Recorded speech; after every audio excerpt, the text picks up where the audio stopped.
কুশের দাদাইয়ের শরীর খারাপ, কুশ দাদাইকে খাইয়ে দিচ্ছে, নিজেও খাচ্ছে, তাই তো? কুশ কি করছিস তুই? রুটি ছিচ্ছে দেখো।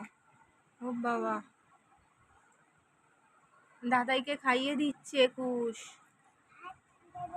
হাত দেবে না বাবা, হাত দেবে না, কুশ খাইয়ে দিচ্ছে, একদম হাত দেবে না। কুশ কিন্তু খুব রাগী, তাই তো?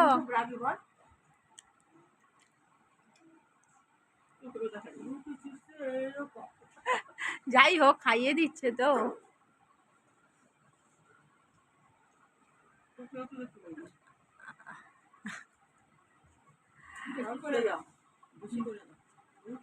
থাক, তুমি তোমার মতো খাইয়ে দাও। ও হাত দিতে দিচ্ছে না দাদাইকে, কুশ খাওয়াবে।